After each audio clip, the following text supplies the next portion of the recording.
stop touching grass, I don't even go outside. I live underground at my mother's house, and I can't say when I'm logged in because I never log out. All right, welcome back to Burn Pile. So glad to have you with me today. All right, let's get into our stories. Lots of interesting stuff happened this past week and maybe a little before. Let's go to the Times first. I guess it's the Sunday Times. So the headline reads, female spies are waging, quote, sex warfare to steal Silicon Valley secrets. China and Russia are sending attractive women to seduce tech workers, even marrying and having children with their targets. It's the Wild West out there, says Insider. All right, so this was paywalled. I've got the archive here, but I couldn't read the headline on the archive version, unfortunately. So let's look into it.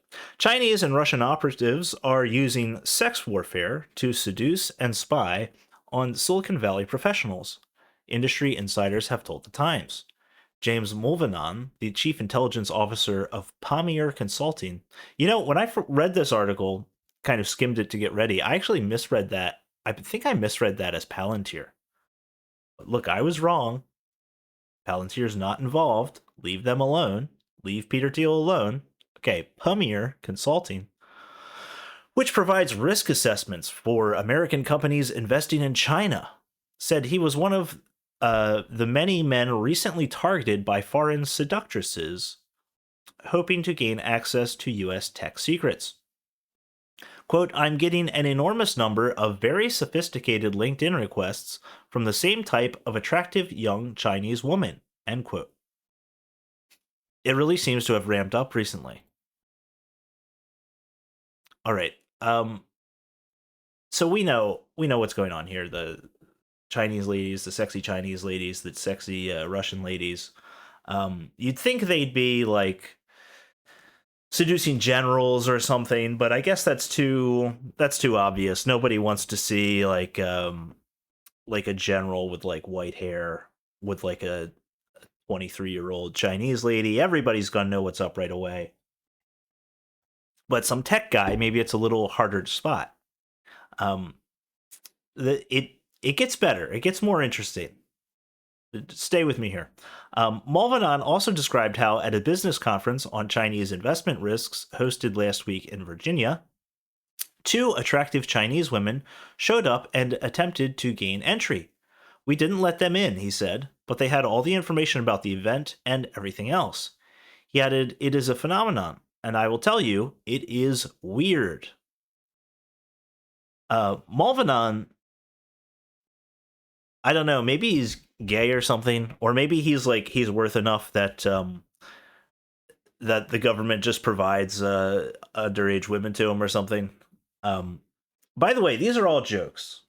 Everything I ever say on this show, I have an established history of parody. Everything I ever say at any time is never a serious accusation. Everything is always a joke, even if it sounds serious. But no, Mulvanon, he must be important enough because there's a picture of him here. He's an old fat bastard looking guy. Maybe he's not going to be tempted by the Chinese when he has a steady stream of adrenochrome coming in that's homegrown in the U.S. So he's above reproach. He's not going to fall for that. Mulvanon, who has investigated espionage in the U.S. for 30 years, said the honey trap tactic was, quote, a real vulnerability for the U.S. This really made me laugh. This is another direct quote from him. Because we, by statute and by culture, do not do that. So they have an asymmetric advantage when it comes to sex warfare.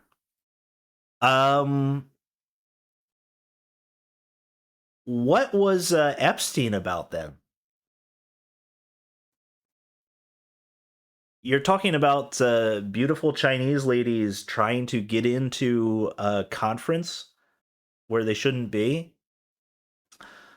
Uh, what happened to taking people to an island and filming them having sex with a 14-year-old who they said was 20, and then like holding that over the heads of like the most powerful billionaires and people in government? That's Mossad, so it has nothing to do with the CIA, right? Because those things are like completely, totally separate, and they never work together for the same purposes. Like, what is he talking about here? We're at a disadvantage because we don't do weird sex stuff in our spying. What? What are you saying? What do you mean that you don't? I thought that's like all you guys did. What do you do then? If you guys aren't doing that, then what the hell are you getting paid for? I mean, what are you guys? You're looking at drone footage all day? Come on, let's get serious here. All right, I'll keep reading. Sex warfare is just one way American tech workers are being played, according to 5 counterintelligence experts who spoke to the Times. China is also hosting competitions for startups on U.S. soil to steal sensitive business plans, and even trying to sabotage American tech companies, sources said. Hey, what if. Wouldn't it be really funny? Like, what if you saw, like, like China's, like top AI researcher. Like, you know that kid who made a DeepSeek? Like DeepSeek, if you don't care about AI, DeepSeek came out of nowhere and like was like similar performance or maybe even outperforming like the big American players like OpenAI, and it was like it could work for like a fraction of the cost. You can locally run DeepSeek and it's pretty good. Um, and it was this amazing breakthrough. And the guy who made it, this Chinese guy, he was the head of the company that made it. He was like really young, like 22, 23. Like like 90% sure he was like under 25. Um, what if he saw him and he's like a normal looking young Chinese guy? What if you saw him with like like a fat ham beast like American girlfriend? like, like he's being honey potted by like this like 300-pound like lady from Wisconsin. And he's like, yeah, she was just came to the Chinese AI conference. She was really interested, and we just fell in love. Come on, that would be funny, right? Okay. In February, the House Committee on Homeland Security warned that the Chinese Communist Party has conducted more than 60 cases of espionage in the U.S. over the past 4 years, though a former counterintelligence source fears this, quote, only scratches the surface. Both Russia and the CCP are using ordinary citizens, investors, crypto analysts, businessmen, and academics. Can you imagine, though? All right, what if you, what if you got like, you got recruited, like you're a Russian lady or whatever, and they're like, your country needs you. Here's your assignment. Like, you've got to you've got to find this tech guy. You can't just sleep with him and get his secrets because he's a founder right now. He's going to move into like a board position. Like after several acquisitions, we think he's going to be a board member for one of several important American technology companies. Like, we need you to go to him. We need you to have a really long-term relationship with him. And like, you're probably gonna have to get married. You might have children. Like, we this is gonna be your life. You're doing this for your country. You're gonna have to be with this guy for your country. And and she's like, yes, okay, I'll do it. Like, my grandfather fought in World War II when we liberated Europe from the Nazis. Like, NATO and Nazis. Like, America is the enemy. Like, I have to do this. It's like, I can't. I'm a woman. I can't pick up a gun and use my physical strength. I'm going to do this for my country. Maybe I'll prevent a war. Maybe I'll prevent World War III by doing this. And she doesn't like know anything or whatever. And they send her over, and they send her during like the height of like crypto, and she has to seduce some guy who has like like an NFT company or something, because everybody's still thinking that's going to be the thing. So she's like 2 years in, and she like marries this guy, and she's pregnant, and then it's like, well, so what happened? It's like, well, he exited his all his positions for $7 million, and he bought a $1.5 million McMansion in the middle of nowhere, and he says he's just going to raise our kids and play video games for the rest of his life. And the lady's going to be like, so can I divorce him and come back to Russia? What can I do? I mean, it is interesting. Like, what if what if you pick the wrong horse? They're not all going to be like Mark Zuckerberg, right? Like, even some smart guys with a lot of potential and a lot of energy or making all the right moves. It's unpredictable, isn't it? Is it a little unpredictable? Both Russia and the CCP are using ordinary citizen. Okay, yeah, I just read this. Crypto analysts. That was very funny. We're not chasing a KGB agent in a smoky guest house in Germany anymore, said one senior U.S. counterintelligence official. Our adversaries, particularly the Chinese, are using a whole of society approach to exploit all aspects of our technology and Western talent. One former counterintelligence official who now helps Silicon Valley founders divest their foreign investments said he recently invested the case of one, quote, beautiful Russian woman who worked at an aerospace company and married an American colleague. He discovered that she had gone to a modeling academy in her 20s, but later attended a Russian soft power school before disappearing for a decade and re-emerging in the US as a cryptocurrency expert. But she doesn't stay in crypto, the ex-official said. She is trying to get to the heights of the military space innovation community. The husband's totally oblivious. Showing up, marrying a target, having kids with a target, and conducting a lifelong collection operation. It's very uncomfortable to think about, but it's so prevalent, he continued. If I wanted to be out of the shadows, I'd write a book on it. Now, okay, but if you've been married to her and you have children with her, you probably have something going on, right?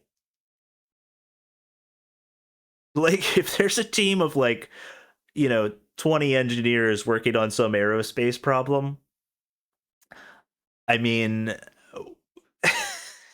she's probably going to pick like at least the tallest one if she's got to have babies with him, right? So she goes to modeling school, and then 10 years later she's a cryptocurrency expert, and now she's in the aviation industry. Well, people have diverse tastes. People's interests change over time. I mean, nothing to worry about. But they've made it basically illegal to be a man in the U.S. And a former Russian model, it's pretty good. I mean, even if you have like a really high six-figure salary, I mean, they the way things are now, everything's so cucked. They want you to it's not easy out there. You think these guys have their pick. Why would they choose the Russian girl? Well, they don't. It's everything's out of control right now. Okay, we don't need to keep reading that article. You get it. You see what's going on. But I thought it was very funny. I wanted to stay on the technology theme. I think everybody knows there was a big AWS outage. Amazon did something really weird, which is that they were a company that just sold things. They were like is and still is. It's a huge marketplace. It's like its only real rival is like Walmart, and in fact, Walmart.com went and took a lot of top level Amazon people, and Amazon would take top level Walmart people, and there's these big titans fighting over retail sales, really. But Amazon figured out that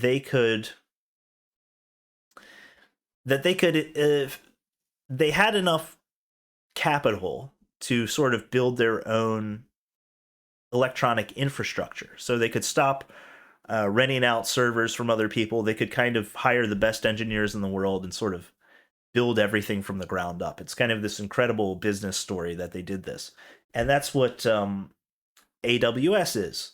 And what they built was, in fact, so good that they could start selling AWS services to other people. One of their biggest clients, I don't know if it still is, probably is Netflix, and Netflix was with them really early on. And if you look at something like the like Amazon Prime Video, and you say like, why why did Amazon get into streaming video? It's because Amazon was taking a look at like Netflix hosted on their infrastructure, and was looking at all that money and was saying like, well, why don't we cut out the middleman and just have our own video delivery system? Right? We build all the infrastructure for it. It's like there was a Walmart where I grew up, and they build a Walmart and they build like a whole like complex there, and like 90% of it is the Walmart, and then there's like a little space for other stores. Well, the one where I grew up, there was like a pretty big space, and there was a grocery store there. So it was like a Walmart and a grocery store. And of course, if you shop at the grocery store, you're still paying Walmart indirectly, because the grocery store is paying their rent to Walmart. And eventually, Walmart just started selling food and totally rebranded and had massive food aisles everywhere, and drove the grocery store out of business. Right? So like, no matter what happens, they win, and they can just, why go through this rent extraction process when they can just sell directly? So that's exactly what Amazon did with AWS and Netflix. Obviously, Netflix is a big boy, wasn't a little grocery store, and is doing just fine. But AWS is, if you're not a technical person, it's just this massive, massive service. People use AWS, data centers, system services, to host their own technical projects, their own infrastructure, and major companies do. And they had a big outage, huge outage last week. Lots of things were down, and something really hilarious happened. I wonder if any Russian beauties had anything to do with this. From Dexerto, AWS crash causes $2,000 smart beds to overheat and get stuck upright. Why do you want your bed to be connected to the internet? Even if you want like a bed with technical, capabilities, I don't know. I can't imagine wanting a bed that does these things, but a bed that like, detects how long you're laying on it, and monitors your sleep or sees if you toss and turn. Now, I don't want that. I think that's retarded, but I could see someone wanting that, maybe. People do like to track things. And it's like, okay, all right, but just the idea that you would want that like uploaded to the internet. Like, I could see if it had a little readout on the side of it or something, where you could see like, oh, I was in bed for 9 hours last night, something like that. Maybe still stupid, still awful, but maybe. But then the idea that this is going to go get collected and this is going to get packaged together with everything you've ever looked at on Facebook and Instagram, and this is going to get sold to somebody, like, hey, feel guilty about that thing you saw on Instagram? Did it make you toss and turn last night? Have you tried mood altering drugs? Talk to your doctor. Like, who would want this? Who would want this? But it exists. People are spending $2,000 for these crazy, stupid uh, smart beds. All right. A major Amazon Web Services outage on October 20th had the unexpected side effect of causing chaos in bedrooms across the US, as owners of 8 Sleep's $2,000 plus pod mattress covers found their smart beds had no offline mode and were stuck at high temperatures and odd positions in the night. So you've had a long day, you come home, it's a warm evening, your bed is stuck at like a 90-degree angle, like some kind of hospital bed, and it's stuck on like warming mode. Is everybody okay with that? Does that make sense? That would really make me lose my mind. I could not live with that. That would I would Whoever in my house made the decision to buy that bed that night, I would kill them, even if it was myself. That's horrific. Okay, let's keep reading. The outage began around 3 a.m. Eastern Time when AWS reported increased error rates and latencies in its US East 1 region. By mid-morning, Down Detector had logged more than 8 million reports of disruptions affecting apps, games, and banking platforms. 8 Sleep's products rely on cloud connectivity to control temperature and track biometric data. Why do they need cloud connectivity for that? When AWS went down, users lost access to the app that manages its water-cooled coils, leaving them stuck with whatever setting was last active. Some beds overheated, others stopped cooling altogether, and several users said their devices became completely unresponsive. One viral post from tech enthusiast Alex Brown summed up the absurdity after his pod locked itself 9 degrees above room temperature. Backend outage means I'm sleeping in a sauna, he wrote. 8 Sleep confirmed there's no offline mode yet, but they're working on it. All right, so you finally you've had like 3 kids with this dork, right? And then you finally get a call from Mother Russia, and they're like, "It's time." And you're like, "It's time. It's time for what?" He's an AWS engineer, and they're like, "Well, you have his login credentials, right?" And she's like, "Oh," and she's like, "Oh my god, it's some kind of it's the war in Ukraine is finally like heated up. It's like she's like, you mean I'm going to do that? I'm going to, and they're like, yes, you are. And she's like, it's a U.S. military services that are it's like missile targeting. That's some kind of satellite connection that's being routed through AWS US East 1, right? Okay, I'm gonna log in and they're like, oh no, no. No, actually, there's a Trump official that one of our people is meeting with tomorrow, and we want him to be a little bit frazzled. He's meeting with someone tomorrow morning, and we know he's got one of these sleep aid beds. So we need you to get in there, and you're going to bring down all of US East 1. There's no critical government military things hosted on it, but you're going to bring down US East 1, and and we're going to leave his mattress stuck up in the up position with the temperature 8 degrees above room temperature. He's going to get a terrible night's sleep, and he's going to be way off his game when he meets with the official.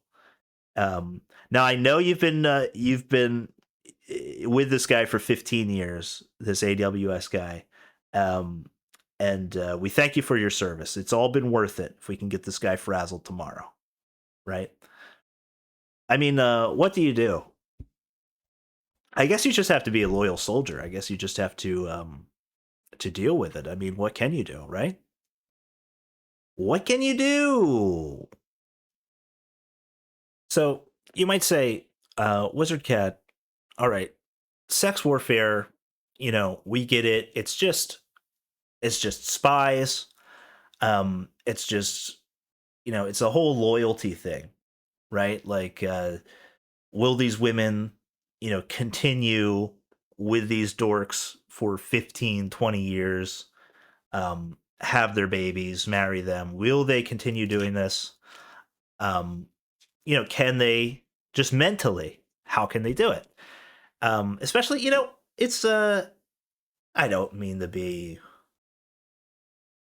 chauvinistic. I don't mean to be anti-woman here. Far from it. Far from it from me to ever to denigrate women or imply some kind of differences that women have with men or anything like that. But there's you're going to have this woman having babies with a guy and all this, and she's supposed to continue to stay loyal to her to China or to Russia when she's building a family with a rich, powerful man. How can it happen? And how can she, grind it out day after day if she's with, or if she's with a guy she doesn't like? How can she, continue to pretend to like him for years and years and years at a time? Okay, well, I've got an answer for you. Let's see. Whoops. Let me cue it up. All right. New York Times Magazine. I'm on fire. Testosterone is giving women back their sex drive and then some. There is no FDA approved testosterone product for women. Insurance won't cover it. Many doctors won't prescribe it. It's become a cultural phenomenon. Spend enough time speaking to women who are taking testosterone, specifically in very high doses, and you start to notice that they sound messianic. They're often talking fast and intensely. They're amped up. They're describing what they clearly consider a miracle drug, and they have no intention of lowering their dose, despite the unknown risks or some problems with facial hair. After all, how can they worry about facial hair when they feel so alive? It's nothing they can't take care of with a quick waxing, which they now have the energy to do at the end of the day, right after they prepare a high-protein dinner for their family, and before they put finishing touches on their spreadsheets, close their laptops, and light a few mood candles for the sex that they know will be great, maybe even better than the sex they had last night, even though they're a day older. Now, you see where I'm going with this, right? We know what's going on here. So you've got this, beautiful, cute, feminine, petite, sweet little Chinese woman. She comes in. She's asking all about you. She's falling in love with you and everything, right? And, she's kind of roping you in, roping you in, roping you in. And then, it's been a year. You guys are maybe married. It's been 2 years. You got a kid. And then you're starting to get a little suspicious because she's phoning home back to China a lot, right? And you don't know Chinese, but you tried to learn a little for her. And it seems like sometimes, not all the time, but it seems like sometimes she's not talking to her mother. It seems like she's talking to someone perhaps about your work and your business, and you're starting to get a little bit suspicious. And after she learned some things about you, you really trusted her and opened up, especially after the kid. You kind of the sex didn't stop, but it went downhill a lot. And then she starts to notice that you're getting suspicious. And then one day, a package comes from China, and she's real cagey about it, and she says not to look, but you peek inside, you see maybe some vials of something there, some needles. You get a little scared. She just says it's some Chinese medicine, and then all of a sudden she's a little more assertive. All of a sudden she's getting a little mustache, and she's throwing you in the bedroom and fucking your brains out every night. Huh? This is how they do it. They're like, okay, he's getting suspicious. Here's what we're gonna do. So she's like on the phone with the Xi Jinping, and she's like, look, I got all the designs for the F-36. It looks great. Anyway, here's all the schematics and everything, but they're not quite finished. And also, my husband, he's starting to get a little suspicious. He's kind of he's saying like we're not as close as we used to be since he gave me the F-35 or the F-36 schematics, and he's saying we're not gonna, maybe he's gonna leave me, or maybe there's divorce or something. And President Xi's like, no, no, no, no. Listen, you don't have to worry about anything like that. We're gonna ship you some testosterone. I need you to take a very high dose of it, though, but we're going to fix this marriage in no time. All right. Let's read from Jessica Medina, who says, it's changing my marriage. She's a 41-year-old marketing consultant in Orange County, California, with 4 kids in the house and sex happening 6 times a week, up from how about never pre-testosterone. She had to put a lock on the bedroom door. She and her husband had attended a marriage growth group at church for years, but it took testosterone for their relationship to be, as she put it, 100 times closer. She was a little emotional, a little sentimental, a little less emotional, a little less sentimental than she used to be, but she didn't have time for that kind of thing anyway. Quote, it's more like get stuff done, handle business, work out, she said. In order to do all that and still have time for our kids and their sports, there's no time to whine about how hard it is. Catherine Lynn, uh-oh. What kind of last name is Lin? Sounds a little Asian to me, perhaps Chinese. All right, Catherine Lin, a single mother who ran a bi-coastal fashion media company, went on testosterone in her early 40s to raise her energy. She got the boost she wanted, started lifting heavier weights, decided to pursue a degree in holistic nutrition, and enjoyed an unexpected side effect. She started having orgasms for the first time in years. All right, now this pisses me off quite a bit. You're going to get a degree in holistic nutrition. 2 made-up words, first of all. Holistic. Whenever you see the word holistic, just immediately your brain's got to shut off. Just you're about to hear the dumbest shit you've ever heard in your life. And nutrition. So holistic nutrition. So I guarantee you that she does not go around saying that she is taking high doses, very high doses of testosterone in order to lift super heavy weights. And that's how she's doing. I guarantee you that she's saying like, I'm a single mother and I run this very successful company. And these are the veggies that I eat. And look how good I look and how good I'm doing. And do you want to buy my my secret veggie program? Because that's what like celebrities do, but like male celebrities do this.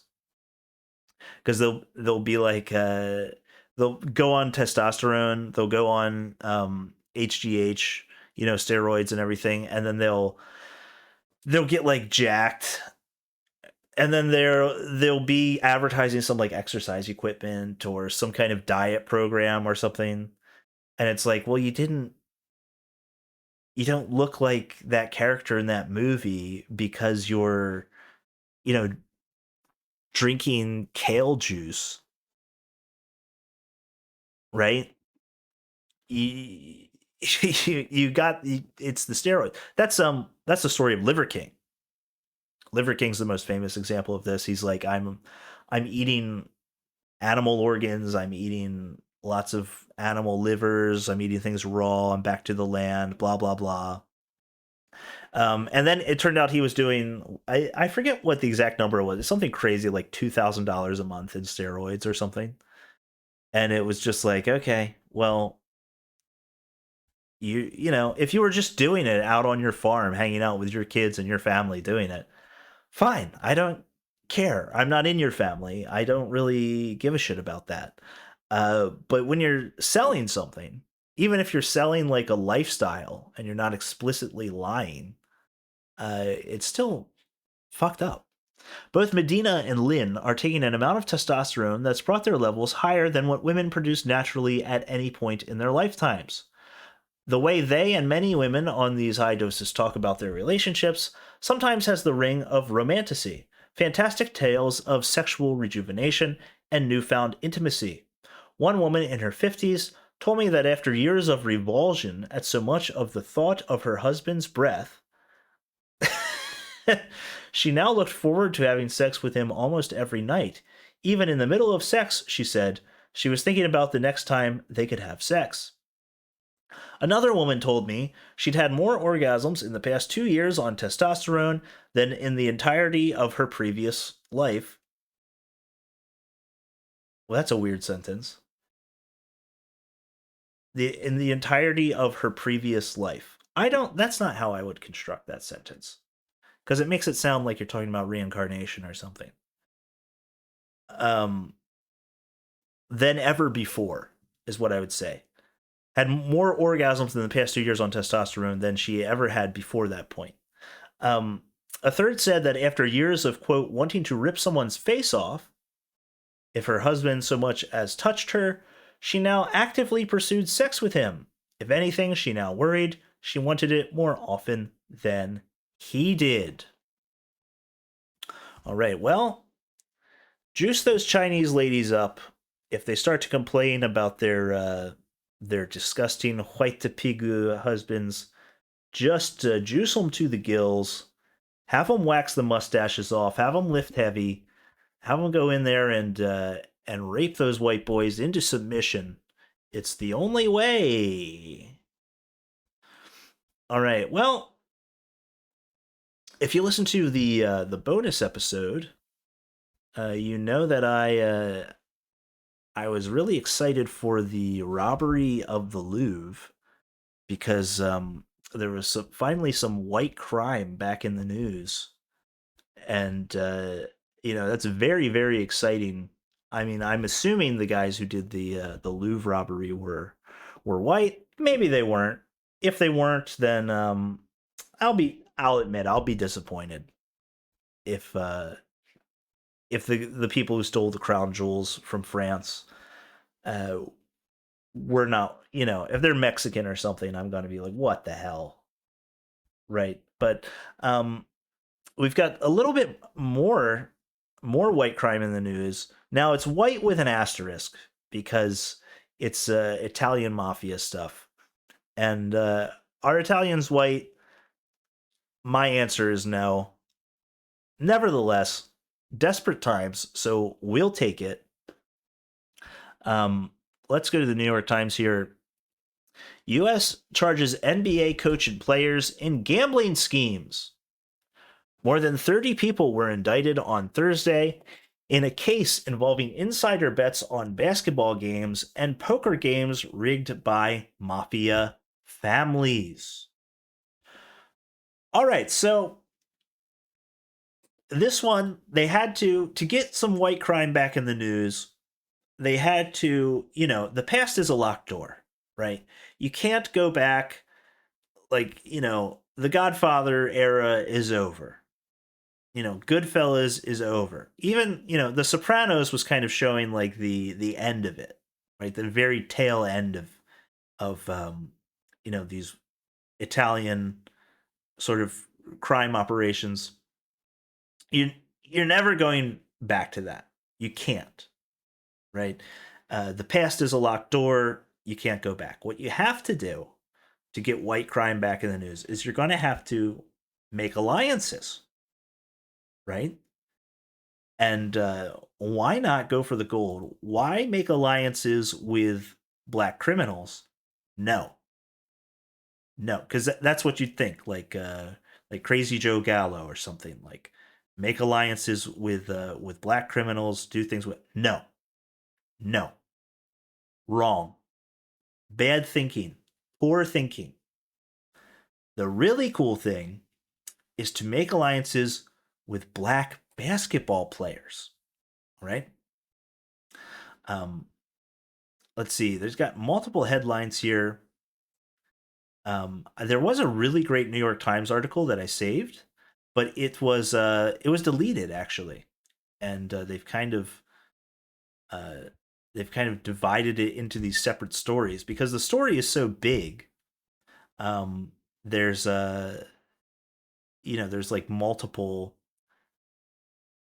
angles to it, but basically like the top, mm, not the top, but these sort of famous basketball players. Two things are going on. Um, the first was gambling shenanigans. So, as I've talked about before, I think I talked about this in the first episode. I am pretty horrified by the state of sports gambling, especially with the way it's so heavily advertised, uh, and the way it targets men. It's like it's heavily advertised on like podcasts that I really, really love.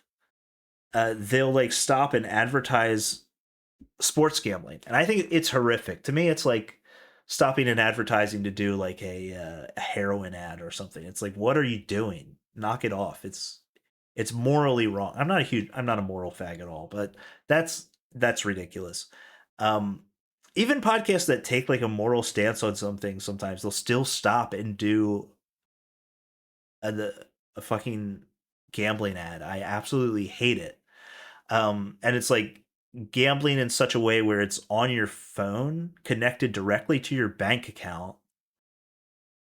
and it's terrible. And it's also prevalent in sports. So it happened in sports after I left the United States. So I haven't really seen it. I barely watch U.S. sports now, but you weren't allowed to mention gambling or advertise gambling in U.S. sports games ever before. So it was obviously there are lots of people doing it, but it was kind of this. If you just tuned in to like watch a basketball game with your family, there wouldn't be like mentions of gambling. So it's created this pretty horrific situation.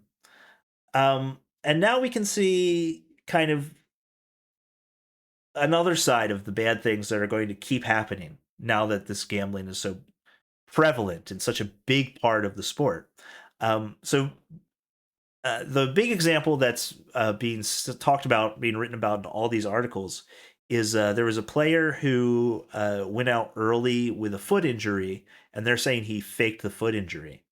But the because it's app based betting and everything is so data driven and everything can be done so easily, you can place bets not just on outcomes of games or point spreads, that kind of thing. You can place bets on individual player performance. So obviously, anybody who has a personal relationship with a player is going to be able to have some insight into that and place bets. And the accusation here is that this player who went out with the foot injury, his friend, who's this Italian guy who has mafia connections, placed a huge bet on him having a bad game. And then he says, "Oh, my foot." He goes out. He only scored 2 points, 4 points, whatever. And then that's the end of it. That guy gets a huge payout. Now that's kind of that's cute. That's kind of cute, kind of sweet. If anything, it's just sweet because it said they were the article I read before that I think the New York Times deleted. It said they were like childhood friends. The black player and the Italian mafia guy, and I think that's actually adorable. That's actually a story that could maybe heal this country a little bit. To be frank with you, it's actually a somewhat beautiful story, but it's not that entertaining. Um, what is entertaining is the poker games. So, um, they've got Chauncey Billups and former player Damon Jones were convincing like high rollers to go to this like underground poker game and play with big money. And the headline from the BBC: mind-boggling poker fraud used X-ray tables, high-tech glasses, and NBA players. Celebrities, professional sports stars, and wealthy gamblers sat at a table hoping to win big in a game of Texas Hold'em. But they didn't know it was nearly impossible. They were fishes, allegedly being targeted by the mafia in an elaborate poker gambling scheme that included X ray card tables, secret cameras, analyzers in chip trays, and sunglasses and contact lenses that could read their hand. White crime is back, baby. Everybody's saying all this doom and gloom about the economy. Maybe they're right. I think they might be right. Biggest economic recession indicators. We've got we've got jewel thieves stealing the crown jewels from the Louvre. We've got the Italian mafia back in the news. Huh?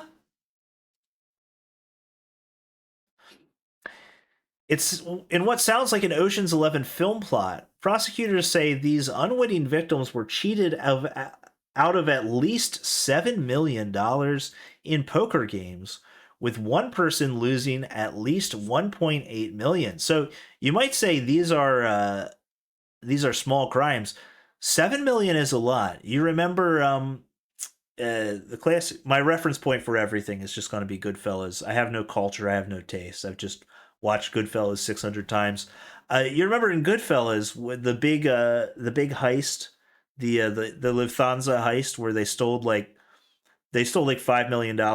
Now that was in the 70s maybe, but still, even with inflation, $7 million in 2025, nothing to sneeze at. Stealing $7 million, that's I consider that pretty good. I consider that you could make a movie out of this. All right, that's pretty solid work. That's pretty damn good. Could you imagine a year or two from now, we could have a movie about stealing the jewels from the Louvre. We could have a movie about the Italian mafia working together with the coolest black guys in the world, NBA black guys, and stealing 7 million from them using high tech stuff. I mean, you would have, if that happened, you want to talk about a white boy summer. You wait 1 or 2 years for those movies to come out. Okay, you're going to have two cool movies about white badasses doing retarded things. That's going to be so, look for it. I'd say probably summer 2027 is going to be a white boy summer like you've never believed when those two movies hit. It's going to be absolutely incredible. Um, the scheme, which U.S. prosecutors described as reminiscent of a Hollywood movie, huh? was dismantled in a sprawling federal investigation that led to more than 30 arrests, including members of La Costa Nostra crime families, Portland Trailblazers basketball coach Chauncey Billups, and former NBA player Damon Jones. FBI Director Kash Patel, see ya in Valhalla, brother, called it a mind boggling fraud scheme that cheated victims in New York, Miami, Las Vegas, and other cities. Hey, what did happen to Charlie Kirk, by the way? Whatever did happen to him? Cash, have you given up on No, you got the right guy. With those totally real text messages. I simped for Cash. I said that those text messages were just because the guy was Mormon. So I don't want to hear anybody complain about me and my service to the administration. Um, yeah, but Cash Patel, this is what he's focused on now. This is the most important thing. I think that Cash, you know, I've been hard on Cash myself, the Valhalla thing. I think that Cash also sees the movie potential for this, and he saw what happened with the Louvre, and he was like, we're going to do a little bit of a throwback. When the economy's starting to go bad, people are nostalgic, right? People look to the past. I think Cash was like, okay, the jewels got stolen from the Louvre. There's going to be a movie about that, but it's European. Even if the criminals were white, if it's European, they're going to cast, Idris Elba as the leader, as the ringleader, right? But if we do a big mafia bust, now hear me out. I know the mafia is just about dead, but hear me out. What if we do something really exotic and somebody raises their hand and they say sports gambling, and he's like, okay, sports gambling, fine, but we need something cinematic. We need a filmic element to this. And someone's like, okay, hear me out. X-ray tables, contact lenses, and working together with Chauncey Billups. And Cash goes, yes, give it to me. And they do the arrests. He gets to make the announcement, and he knows that he's going to get played in a movie. It's going to, it's just going to be a white renaissance, and he's kind of architecting it all. And we kind of, I don't know, we kind of owe him I mean, maybe he is going to go to Valhalla now. Maybe he can forget all about the Hindu stuff, and frankly, maybe he is going to go to Valhalla. If he's doing this kind of service for the white race, maybe he will. I mean, have you? You might be scoffing at that.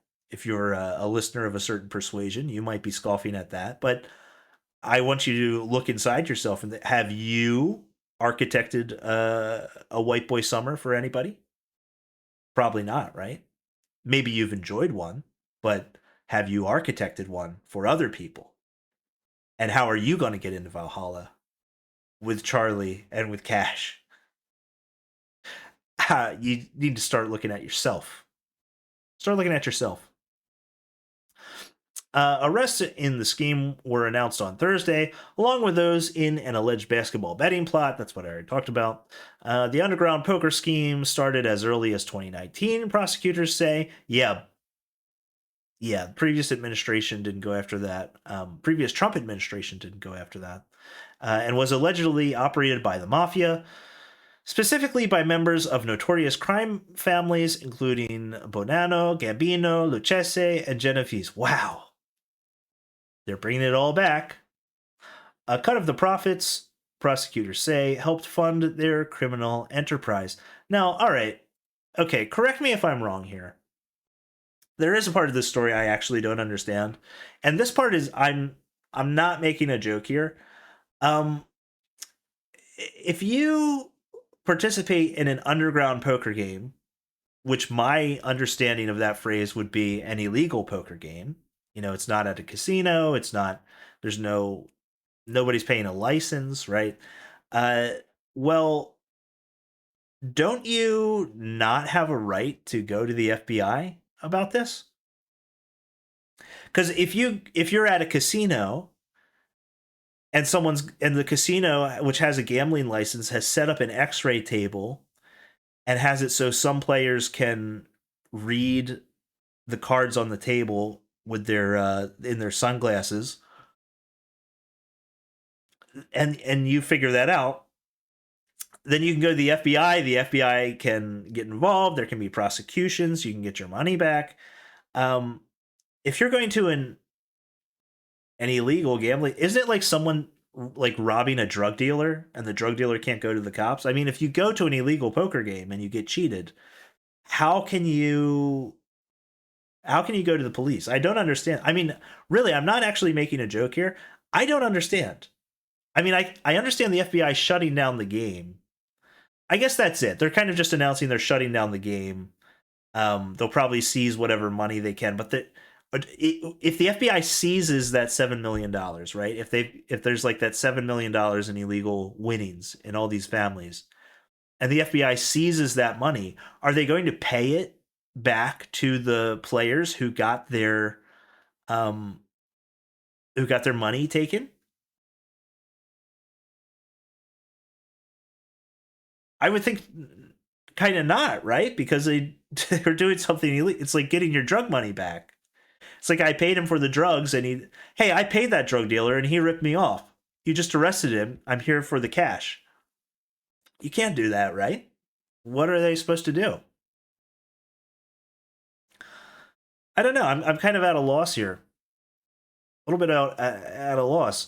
Lured in by the opportunity to play with a high profile celebrity such as Billups or Jones, a wealthy, quote, unwitting victim, end quote, would be recruited for illegal underground poker games where tens of thousands of dollars were on the line, prosecutors allege.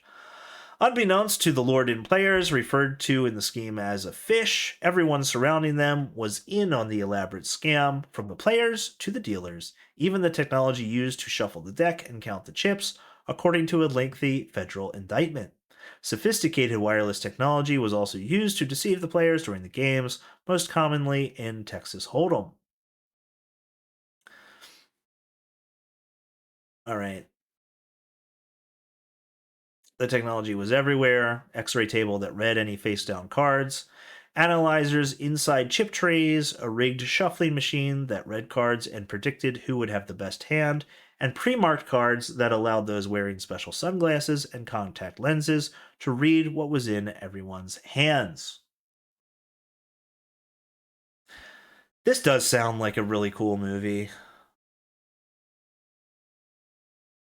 Scorsese, has he optioned this yet?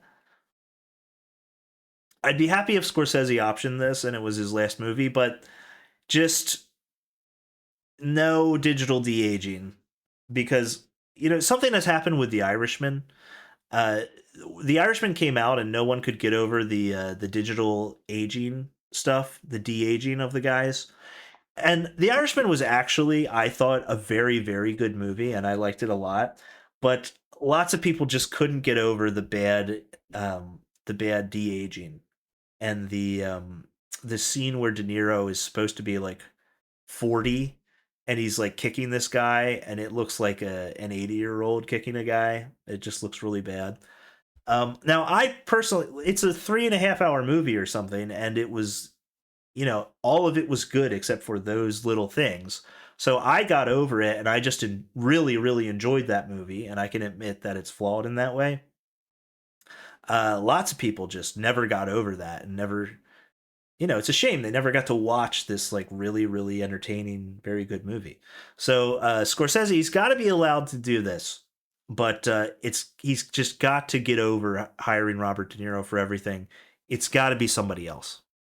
It's got to be well, he uses DiCaprio a lot now, so he gets DiCaprio. He gets some other white actors. He gets some bunch of black actors. You'd make a pretty good movie. Hopefully, he'd keep it to 2 hours, because Killers of the Flower Moon, also very good. A lot of people were turned off by the length. I went to see it as soon as it was open in the country where I live, and I was absolutely riveted. I was in love with that movie. Um, it ended and I couldn't believe it was over because everyone said how long it was. To me, it didn't seem long at all. I felt like I was in the theater for 2 hours. It had been, whatever, 3.5, 4 hours. I know that pissed a lot of people off, but this movie, the X-ray poker one, it's got to be, a very quick movie. Keep it to, an hour and 50 minutes. Show a little restraint, and let's all enjoy a white boy summer, 2027. All right, everybody. Thank you for listening. See you next time. Bye.